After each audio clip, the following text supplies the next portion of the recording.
Kita memberi sebagai tanda kemurahan hati. Sesuai tema ini. Memberi sebagai tanda kemurahan hati. Ini kita memberi dengan kasih. Dalam hal inilah orang memberi seperti untuk dirinya sendiri. Dia mau kasih orang. Sebagaimana dia tahu bahwa dia punya diri ini membutuhkan yang ini, pasti orang lain pun butuh, dia akan berikan.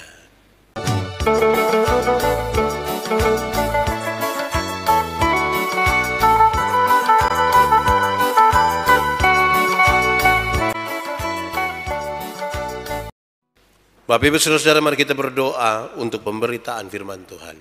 Mari berdoa.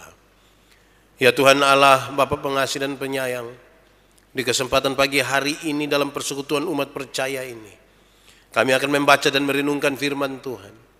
Tapi sungguh Engkau tahu Tuhan, siapakah kami ini yang oleh karena keterbatasan kami pasti kami tidak mampu untuk memahami kehendak-Mu. Tolonglah kami oleh kuat kuasa Roh Kudus-Mu Tuhan, supaya waktu di mana kami akan belajar dari firman Tuhan, sungguh kami dikuatkan, sungguh kami dimampukan untuk mengerti firman Tuhan, dan kemudian kami melakukan itu dalam hidup kami tiap hari. Jauhkanlah semua penggoda pencobaan. Biar dalam damai sejahtera-Mu kami belajar firman Tuhan. Kami rindu pada firman-Mu. Berfirmanlah bagi kami Tuhan. Dalam nama Yesus firman yang hidup itu kami berdoa. Amin. Bapak Ibu Saudara-saudara, minggu hari ini tema yang ditetapkan oleh Majelis Sinode Gemit adalah mengasihi sesama, bermurah hati kepadanya. Pembacaannya terambil dari surat 2 Korintus pasal 8 ayat 1 sampai ayat yang ke-15.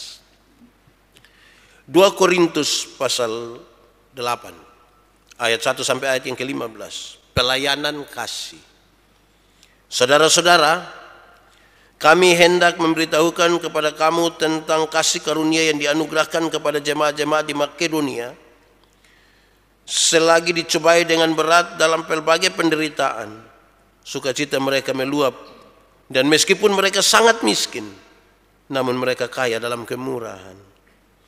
Aku bersaksi bahwa mereka telah memberikan menurut kemampuan mereka, bahkan melampaui kemampuan mereka. Dengan kerelaan sendiri, mereka minta dan mendesak kepada kami, supaya mereka juga beroleh kasih karunia untuk mengambil bagian dalam pelayanan kepada orang-orang kudus. Mereka memberikan lebih banyak daripada yang kami harapkan. Mereka memberikan diri mereka pertama-tama kepada Allah, kemudian oleh karena kehendak Allah juga kepada kami. Sebab itu kami mendesak kepada Titus supaya mengunjungi kamu dan menyelesaikan pelayanan kasih itu sebagaimana ia telah memulainya. Maka sekarang sama seperti kamu kaya dalam segala sesuatu, dalam iman, dalam perkataan, dalam pengetahuan, dalam kesungguhan untuk membantu, dan dalam kasih-Mu terhadap kami, demikianlah juga hendaknya kamu kaya dalam pelayanan kasih ini. Aku mengatakan itu bukan sebagai perintah, melainkan dengan menunjukkan usaha orang-orang lain untuk membantu. Aku mau menguji keikhlasan kasih kamu, karena kamu telah mengenal kasih karunia Tuhan kita Yesus Kristus, bahwa Ia yang oleh karena kamu menjadi miskin, sekalipun Ia kaya, supaya kamu menjadi kaya oleh karena kemiskinannya. Inilah pendapatku tentang hal itu, yang mungkin berfaedah bagimu. Memang sudah sejak tahun yang lalu kamu mulai melaksanakannya dan mengambil keputusan untuk menyelesaikannya juga. Maka sekarang selesaikan jugalah pelaksanaannya itu. Hendaklah pelaksanaannya sepadan dengan kerelaanmu, dan lakukanlah itu dengan apa yang ada padamu. Sebab jika kamu rela untuk memberi, maka pemberianmu akan diterima. Kalau pemberianmu itu berdasarkan apa yang ada padamu, bukan berdasarkan apa yang tidak ada padamu. Sebab kamu dibebani, bukanlah supaya orang-orang lain mendapat keringanan, tetapi supaya ada keseimbangan. Maka hendaklah sekarang ini kelebihan kamu mencukupkan kekurangan mereka, agar kelebihan mereka kemudian mencukupkan kekurangan kamu. Supaya ada keseimbangan, seperti ada tertulis, orang yang mengumpulkan banyak tidak kelebihan, dan orang yang mengumpulkan sedikit tidak kekurangan. Demikian firman Tuhan. Bapak Ibu Saudara-saudara, Shalom. Sekali lagi shalom. Tema tentang pelayanan kasih. Kalau kita omong pelayanan kasih, itu sangat berkaitan dengan memberi. Catatan tema ini adalah kalau kita mengasihi sesama, bermurah hatilah kepada mereka. Kalau kita mengasihi sesama, berilah sesuatu kepada mereka. Nah sekarang, pasti ketika saya mengucapkan dua kalimat pertama ini, saudara sementara berpikir, saya sebenarnya orang yang sudah memberi atau belum memberi. Mari kita mendiagnosanya lebih duluan. Saya coba mencatat beberapa hal tentang memberi. Kira-kira kita ada di kelompok mana? Kelompok yang pertama saudara, ada orang yang memberi karena kewajiban. Ada yang memberi itu karena kewajiban. Seperti iuran, seperti tanggungan wajib. Ya kita berkomitmen untuk memberi. Kadang-kadang kita sedikit terpaksa. Kadang-kadang kalau sudah dekat tanggal harus memberi dan tiba-tiba uang belum ada, itu rasa karmana kok. Itu kalau kita memberi karena kewajiban. Ada juga yang memberi untuk pencitraan. Dia memberi untuk pencitraan. Supaya orang tahu bahwa ini orang baik sekali ini. Ini paling baik. Orang yang memberi karena pencitraan atau untuk pencitraan, selalu saja ada hal-hal yang berurusan dengan kepentingan dirinya. Dia mengusahakan sesuatu untuk dirinya. Itu kira-kira yang kedua. Yang ketiga, ada yang memberi sebagai tanda terima kasih. Ada yang memberi sebagai tanda terima kasih. Jadi karena orang sudah beri kepada kita, ya kasih di orang sesuatu sebagai tanda terima kasih. Jadi kalau tidak beri, ya saya tidak kasih juga. Kita ke barter begitu. Jadi kalau kasih saya garam, besok-besok saya kasih gula. Tanda terima kasih. Ada juga yang memberi sebagai tanda syukur. Susah atau berkelimpahan, ada atau tidak ada, tapi kita sadar bahwa kita diberkati. Kita mensyukurinya, kita kasih kepada Tuhan. Ada juga yang memberi supaya bebas. Ada yang memberi supaya bebas. Jadi kalau dia dapat hukuman apa begitu lebih baik, atau kok kasih sedikit dulu. Kasih sedikit supaya yang ditanggungkan kepada saya bebas. Kadang-kadang saya suka pakai contoh, daripada kita punya kulkas bau, lebih baik suruh orang kau datang ambil itu buah dong itu. Terlalu banyak kok. Daripada bau di saya rumah, lebih baik bau di kau rumah. Nggak, memberi supaya bebas. Yang terakhir, kita memberi sebagai tanda kemurahan hati. Sesuai tema ini. Memberi sebagai tanda kemurahan hati. Ini kita memberi dengan kasih. Dalam hal inilah orang memberi seperti untuk dirinya sendiri. Dia mau kasih orang. Sebagaimana dia tahu bahwa dia punya diri ini membutuhkan yang ini, pasti orang lain pun butuh, dia akan berikan. Ketika dia memberi dengan kasih, dia sadar benar bahwa kalau saya sendiri membutuhkan yang terbaik, maka saya yang ada terbaik itu pada saya, itulah yang akan saya berikan. Itu sudah melibatkan bukan sekedar kemurahan hati saja, tapi kasih yang berkelimpahan. Memberi kepada orang lain seperti dia memberi kepada diri sendiri. Pembacaan hari ini cukup panjang. Memang urayanya panjang sekali, tapi coba secara cepat saya ingin sampaikan. Rasul Paulus itu mengajak jemaat-jemaat untuk memberi perhatian kepada jemaat induk mereka di Yerusalem. Jemaat di Yerusalem itu miskin. Itu jemaat induk yang berkekurangan. Orang-orang kudus yang hidup di situ itu ternyata mereka kurang. Tidak berkecukupan. Dan sekarang Paulus mengajak jemaat-jemaat. Mari kita taruh perhatian dulu buat orang lain. Yang menarik saudara-saudara adalah Paulus memakai contoh jemaat-jemaat di Makedonia yang telah memberi. Filipi, Tesalonika, Berea, dan beberapa jemaat lain di wilayah itu. mereka memberi. Siapa mereka? Paulus sadar benar bahwa orang-orang di Makedonia itu orang-orang susah. Orang-orang yang tidak berkelimpahan. Mereka sulit sekali. Namun mereka juga mau memberi kepada jemaat yang ada di Yerusalem. Mereka bahkan memberi sangat banyak menurut pembacaan tadi. Sudah miskin lagi, beri sangat banyak. Woi Pak, cek bapak, jangan sampai makan puji. Tidak ada yang banyak, tapi sudah kasih di orang. Sebentar kita susah juga tidak apa-apa. Tapi tidak. Mereka memberi dengan murah hati. Pembacaan tadi bilang mereka memberi seolah-olah mereka kaya. Tetapi bukan untuk mereka. Mereka datang dengan kerelaan sendiri. Saudara-saudara, pemberian mereka bukan hanya saja kepada Tuhan. Datang sebagai sebuah ungkapan syukur. Tetapi juga kepada orang-orang kudus. Saudara-saudara, berdasarkan inilah Paulus kasih tahu jemaat-jemaat di Korintus. Lihat saja itu. Yang susah. Yang tidak memiliki apa-apa. Yang di mata banyak orang mereka tidak punya apa-apa. Mereka miskin, tapi mereka memberi. Mereka kaya. Karena itu Paulus mengajak jemaat-jemaat di Korintus, kamu sudah tahu tentang kebenaran, kamu sudah tahu, kamu kaya bahkan di dalam hal itu. Marilah untuk satu ini kamu mesti kaya. Dalam pelayanan kasih, kamu harus kaya. Saudara-saudara, belum berkelimpahan bukan menjadi alasan untuk tidak memberi. Banyak orang menunggu, woi Pak, saya belum bisa beri ini, kita juga hidup ada begini ini. Pertanyaan paling penting, nanti kaya. Saudara nanti yakin saudara akan berkelebihan? Saya kira agak susah. Karena kaya atau tidak kaya itu definisi itu.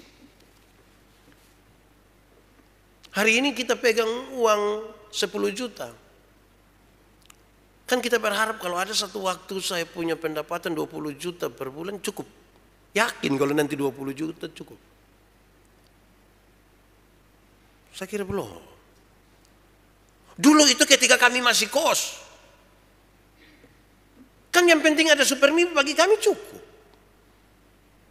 Mau datang ke perpustakaan cukup naik bemo kota. Tulis OS apa? OS Sao, Noel Baki. Cukup. Tapi ketika ada uang sedikit kan daripada naik bemo lebih baik naik motor sendiri. Waktu kita beli motor kira cukup? Tidak. Karena nanti itu motor pakai ganti oli, pakai isi bensin. Jadi kok naik ini? Jadi kalau tidak ada keputusan untuk memberi dari awal, nanti ketika makin ada uang, makin tinggi dia pun kebutuhan. Pernah rasa itu toh? Saya bilang kepada banyak orang ASN, waktu honor 700.000 per bulan, habis bulan masih lebih 10.000. Setelah diangkat, gaji 45 juta tambah tunjangan sana sini, habis bulan itu bisa bendahara bawa kertas putih satu datang ke stasiun, supotong semua. Jadi kita rasa aduh. Jadi kalau mau memberi saja, jangan pakai alasan belum berkelimpahan. Saudara-saudara, pada perayaan Purim orang Yahudi terdapat sebuah peraturan. Betapapun miskinnya seseorang, dia harus menemukan satu orang yang lebih miskin dari dia supaya dia bisa memberikan itu sesuatu kepada orang lain. Karena itu terjadi terus menerus. Sekalipun orang miskin selalu ada padamu, tapi kita semua menjadi kaya karena satu memberi kepada yang lain. Paulus pakai contoh. Tuhan Yesus itu terlalu kaya. Sangat kaya. Tapi dia pakai gambaran ini. Dia rela memiskinkan dirinya. Meninggalkan tahtanya. Menyampingkan semuanya hanya untuk berkorban bagi manusia. Bagi saya, bagi saudara. Karena itu saudara-saudara, perlu sekali kita menaruh sebuah perasaan baik dalam perbuatan baik. Saya ulangi. Perlu sekali kita menaruh perasaan baik di dalam perbuatan baik. dalam kalimat lain, belum tentu perbuatan baik itu didasarkan pada perasaan yang baik.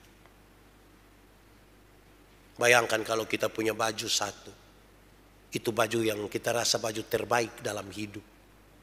Pi pesta ju itu baju, pi gereja ju itu baju, pi kumpul keluarga ju itu baju, pi lipo ju itu baju. Lalu tiba-tiba ada keluarga satu datang mau pi pesta sama-sama dengan kita. Terus dia bilang, kakak, pinjam kakak pun baju dulu, yang merah itu. Kita masih pikir-pikir dia pun alasan, tiba-tiba orang tua bilang, kasih sudah. Engkau pun saudara baru pernah minta, ini kasih sudah. Kok dia hanya pakai saja toh kasih. Engkau ada apa ini yang tolong, bukan engkau pun baju saudara yang. Saudara bisa rasa kalau kasih, tapi tidak didasarkan pada hati yang baik. Wih, itu saya rasa keberat. Saya membayangkan itu kita angkat ini baju, kita bilang, ame sudah. Ame kau lu puas. Lu tambah 2.000 jadi bawa sudah. Nah dia yang tidak tahu ini dia senang sekali, dia masuk di dalam cepat-cepat pakai. Orang kalau dikasih baju itu langsung ke kamar, pakai, lihat di cermin. Keluar datang tanya, baik kok? Ya, cocok. Cocok dia perut bunci itu, cocok. Jadi memang kalau untuk sebuah perbuatan baik harus ditaruh perasaan baik di situ. Kalau tidak susah. Saudara-saudara, apa yang kita pakai untuk mengukur diri kita, seringkali harus itu yang dipakai untuk mengukur orang lain. Nah, dia pun soal adalah, kalau yang kita pakai untuk ukur diri kita itu terlalu kecil, maka ketika kita mengukur orang pun terlalu kecil. Terlalu kecil. Kalau yang kita pakai untuk mengukur diri kita itu baik, mestinya kita pakai itu juga untuk mengukur orang lain baik. Kalau yang kita pakai untuk mengukur diri kita itu yang positif, iya, tentunya untuk kita mengukur orang lain pun mesti positif. Jadi kalau kita ukur kita pun diri negatif, bisa saja kita mengukur orang lain dengan negatif. Karena ukuran-ukuran yang kita pakai ini yang biasa kita pakai untuk orang lain. Nah, saudara-saudara, mari kita lihat sejumlah prinsip dalam pembacaan firman Tuhan tadi yang berkaitan dengan tema kita, mengasihi sesama, bermurah hati padanya. Bermurah hati, memberi kepadanya. Prinsip-prinsip ini saya kira menarik untuk kita renungkan, kita bawa pulang dan sedapat-dapatnya bisa kita memberi. Pertama, saudara-saudara, berilah dengan kemurahan hati. Dengan murah hati. Yang tidak terbeban. Berilah dengan tidak terbeban. Saudara bisa kasih banyak, tapi kalau terbeban. Kadang-kadang kita sudah terbeban dan kasih banyak, kita berusaha kasih sedikit, tapi terbeban juga. Woi, orang lihat saya begini, ini baru kasih begini, nanti orang bilang apa? Terbeban juga. Jadi murah hatilah. Pikir di sini berat, pikir dari sana juga berat, kita pun hati jadi berat. Berilah dengan kemurahan hati. Kita yang pikir, ada kemurahan hati dalam hati kita kok tidak. Tidak usah tunjuk orang. Ketika saya menyampaikan poin ini, saudara jangan lagi berpikir soal apalah begitu. Berpikirlah tentang diri kita. Ada kemurahan hati ketika saya memberi. Ini bahaya sedikit karena di mana hartamu berada, di situ juga hatimu. Jadi waktu kita kasih sebuah hati ini saya ingat 3 kali saya bicara dengan ibu pendeta tentang satu pohon beringin yang dikasih kecil itu, dia nama apa lah? Bonsai. 8 tahun yang lalu saya bawa itu pohon beringin dari Malaka. Saya pas pelayanan di sana, bis jemput mau pulang, saya bilang Pak Pendeta muat itu di atas. Muat, datang sampai sini, taruh di atas tangga terakhir. Sudah bagus-bagus itu pohon. Dia punya akar sudah tembus. Dia punya ini pot, kena di situ bagus-bagus. Sekarang pas ibu mau pindah angkat-angkat barang, Saya pun teman akrab sekali datang yang begini. Adi, itu pohon beringin nanti kakak bawa sudah. Saya bilang ini orang yang cari ke saya masalah. Tapi karena saya dan dia teman akrab sekali. Saya bilang, iya kakak. Tapi saya kasih tahu ibu dulu Itu ibu puntu. Saya kasih tahu ibu. Kasih tahu pertama ibu abaikan saja. Saudara bayangkan sampai 3 kali. Kasih tahu ibu bapak kok ini. Dong suada. Suada. Saya bilang mama 8 tahun lalu nih orang kasih kita. Itu kasih saya dia angkat bingkas naik, suka naik itu dia kasih saya. Sekarang ketika orang minta kita angkat kasih itu seolah-olah ke pembarat. Padahal itu hari juga orang kasih saya. Memang butuh kemurahan hati ya. Bayangkan kalau yang orang kasih saya kita mau kasih. Tapi kan kita bisa berbantah-bantahan sedikit di situ. Saya bayangkan kalau takut ibu bilang, ya namanya kan orang suka kasih kita mesti hargai. Jangan kasih lagi di orang lain. Kayak masuk akal toh. Tergantung di sini sekarang. Kedua, berilah dari apa yang ada padamu. Berilah dari apa yang ada padamu. Jangan beri dari apa yang ada pada orang lain. Kami punya satu tim dulu. Saya tidak termasuk tim itu, tapi saya diminta untuk bantu kecil-kecil saja. Nah, itu tuh untuk apa ya? Untuk memberi makan kepada orang-orang gila yang ada di Kupang. Memang 1 minggu hanya 1 kali. Yang menarik adalah saya dengan tim itu saya bantu sedikit saja. Terus saya dengan orang-orang yang biasa berdoa. Kami punya menara doa. Berdoa 1 kali 24 jam tiap hari bagi Kota Kupang. Terus bertanya. Kita hanya berdoa kok. Doa habis ini siapa pun beras, siapa pun baju, siapa pun uang, siapa pun apa yang kita kasih. Karena firman Tuhan bilang Tuhan, inilah aku, utuslah aku. Firman Tuhan tidak pernah mengatakan, ini aku, utuslah dia. Kan tidak begitu. Yang ada padamu, bukan yang ada pada dia. Yang ada pada kita itulah yang mestinya kita beri. Tapi banyak orang bisa balik juga. Yang orang lain kasih, untuk kasih orang lain. Dia mainkan kok dia juga dapat bawa itu.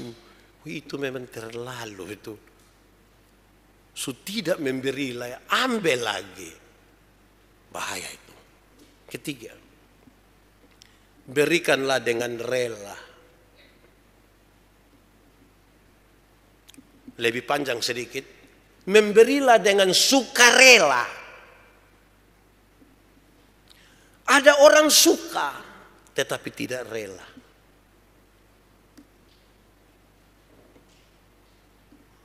Kira-kira ada kok tidak yang rela tapi tidak suka? Ada. Siapa bilang tidak ada? Yang rela tapi tidak suka itu adalah itu kebanyakan yang anak muda yang belum nikah tuh. Itu nyong tidak mau dan dia sudah saya rela. Tapi itu nyong setiap kali kasih naik foto dan dia putanta, kita tidak rela toh. Nah itu suka, rela tapi tidak suka itu begitu. Berilah dengan sukarela. Mempertegas kemurahan hati tadi. Berilah dengan sukarela. Tanpa beban. Sebab kalau kita sedikit berbeban tuh sulit sekali. Sulit sekali. Rasa bagaimana? Harus rela. Tadi malam saya dan ibu datang di sini jam berapa ya? 9. Pas kami datang begini parkir mobil di situ lihat rumah di atas. Ibu bilang, ke mana kok? Saya bilang mama rela. Rela. Hati ini sulit untuk rela. Begitu. Berilah dengan sukarela. Bukan soal bilangannya, bukan soal apa yang ada. Rela itu yang paling penting. Berikut. Yang menarik di sini, pemberian itu dalam catatan Alkitab. Bukan supaya orang lain mendapatkan keringanan. Tetapi supaya ada keseimbangan. Kelebihan kamu mencukupkan kekurangan mereka. Kekurangan mereka, kelebihan mereka mencukupkan kekurangan kamu. Saya waktu baca teks ini sampai di poin ini, sengaja saya tidak rubah dia pun teks. Supaya orang mendapat keseimbangan. Selama ini kan kita bilang, bantu dong, bantu dong. Itu kata bantu, itu kan bawa kita pada pikiran, sudah keseringan sendiri. Saya bisa bantu keseringan. Tapi ini kasih tajam sedikit. Ini bukan sekedar meringankan beban. Tetapi supaya terjadi keseimbangan. Kalau engkau tinggi sekali begitu, bantu dia supaya jadi seimbang. Karena pada hal tertentu, mungkin bukan materi, dia berkelebihan. Dan dia memberi keseimbangan kepadamu. Dulu ketika masih di kantor Sinode, saya mendampingi lebih dari 5.000 kelompok persekutuan doa. Salah satu poin wajib dalam ibadah persekutuan doa adalah kesaksian. Saya kalau ikut mereka dan mereka bersaksi itu, saudara-saudara, saya merasa bahwa saya mesti belajar sesuatu. Mereka dapat uang 2.000, 5.000, ikut ibadah bikin kesaksian. Aduh puji Tuhan, tadi saya dapat 2.000, 5.000. Kasih kesaksian. Saya bayangkan sebagai pendeta organik, kita diatur oleh jemaat dan sinode. Kan kami dapat lebih dari 5.000. Tapi kok sulit ini mulutin bersaksi. Di titik itulah tadi saya bilang terjadi keseimbangan. Saya mesti belajar sesuatu dari mereka tentang cara pandang terhadap berkat. Kalau kita yang tidak mau rendah hati sedikit, 2.000 bersaksi. Orang yang dapat tiap hari 1 juta tidak bersaksi, 2.000. Itu kalau kita mau merendahkan. Kan saya pernah tegur saya pempunaan saja. Gara-gara dia, tapi itu bagi saya dia salah itu. Malam-malam dia beli nasi babi. Bukannya makan dia foto. Muat di medsos baru tulis, manjakan lidah. Wih, itu saya telepon dia. Wih, Mbak Ingau. Orang lain makan lebih enak, tidak foto. Lu nasi 15.000, manjakan lidah. Tiap hari lu makan kayu kujawas. Ya bukan itu. Jadi yang dimaksud tadi, soal 2.000 bersaksi tidak sama dengan tadi. 15.000 kau kasih tahu semua orang di seluruh dunia bilang, manjakan lidah. Lidah sirip pinang itu. Saudara, berikut. Kamu sudah kaya dalam iman, dalam perkataan, dalam pengetahuan, kesungguhan, dan membantu dalam kasih itu terhadap kami. Demikian juga hendaknya kamu kaya dalam pelayanan kasih. Pengetahuan sudah ada, kesungguhan beribadah sudah ada. Membantu sudah ada dalam kasih. Tetapi hendaknya kamu kaya dalam pelayanan kasih. Ini untuk mempertegas sebuah kehidupan dari orang-orang percaya kepada Tuhan. Tidak hanya pada aspek pengetahuan, kesungguhan beribadah, tetapi dalam sebuah praktek tentang kasih. Kamu mesti kaya semuanya. Memberi mestinya menjadi bagian pemberian dari diri kita kepada Allah. Saya kira ini catatan Rasul Paulus yang sering diucapkan.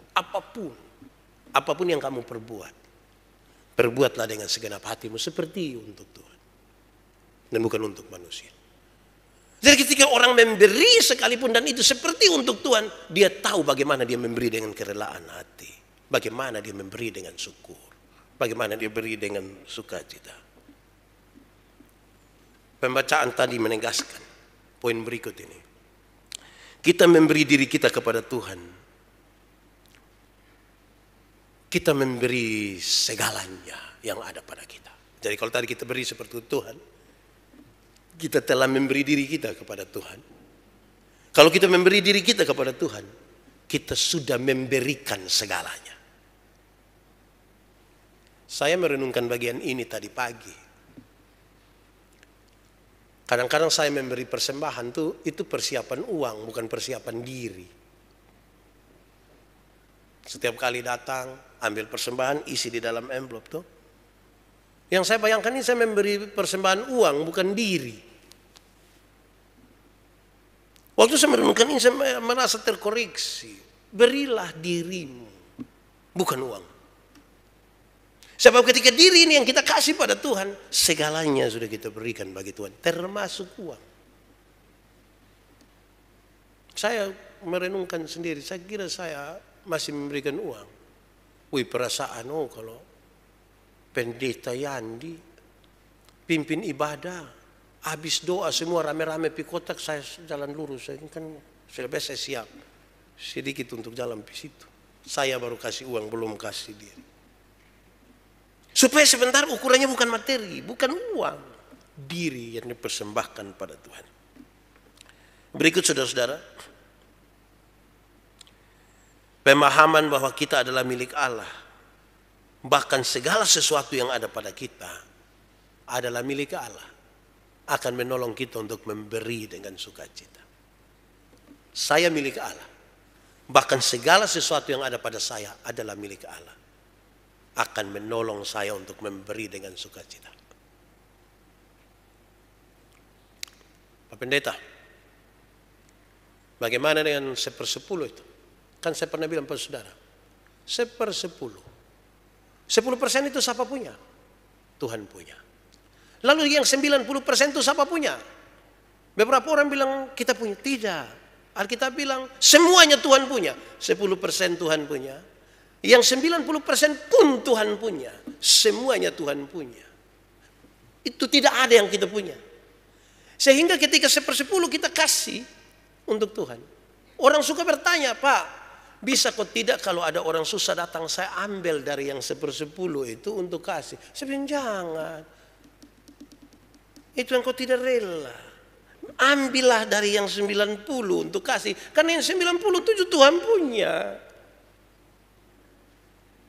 Kita ini kan sudah yang 10 ini yang kita atur kok. Kayak tidak rela kalau ambil dari yang 90 tuh kira kebutuhan ada banyak lah begini nih bro. Kekar mana kok. Pikirkanlah itu. Semua Tuhan punya. Supaya jangan ambil dari yang Tuhan punya. Biarlah supaya ada perbendaharaan dalam rumah Tuhan. Sebab orang miskin selalu ada padamu. Ambillah dari 90. Itu butuh hati yang terbuka luas. Hati yang lapang seluas Gelora Bung Karno. Kalau hati tidak lapang itu berat. Saudara, poin yang berikut ini saya catat begini. Kita hidup bagi Allah. Dan bukan kita hidup untuk uang. Saya ulangi. Kita hidup bagi Allah. Dan bukan kita hidup untuk uang. Jadi sekiranya ukuran pemberian kita bukan pada uang, tetapi pada hati yang mengucap syukur kepada Tuhan. Kita hidup bagi Allah, bukan untuk uang. Sehingga kita memberi hal dengan hati yang mengucap syukur kepada Tuhan. Itu yang akan menolong kita. Kan pertanyaannya adalah, Pak Pendeta, saya kan bermasalah, saya tidak memberi kok, saya tidak apa, saya mau tapi kok hati. Ini dia pun cara. Harus mulai dari cara berpikir semua Tuhan punya. Tidak ada yang saya punya. Jadi kalau saya memberi, aku memang Tuhan punya. Dia titip lewat saya kok. Kita sama-sama belajar untuk ini. Yang paling terakhir saya ingin katakan, pelayanan kasih dipandang sebagai sebuah bukti dari kasih. Kasih bukan kata-kata saja. Pada titik tertentu kasih itu sebuah perilaku. Kalau kita mengasihi, berilah dengan kasih. Mari kita tunduk kepala di hadapan Tuhan. Kita berdoa. Tuhan, terima kasih. Engkau mengajarkan kepada kami maksud-maksud-Mu. Tolonglah kami supaya kami kuat. Tolonglah kami supaya kami mampu. Tanpa Tuhan kami tidak bisa. Biar kami dapat memberi dengan ungkapan syukur, dengan kemurahan hati, dan dengan kasih. Di dalam nama Yesus kami berdoa. Amin.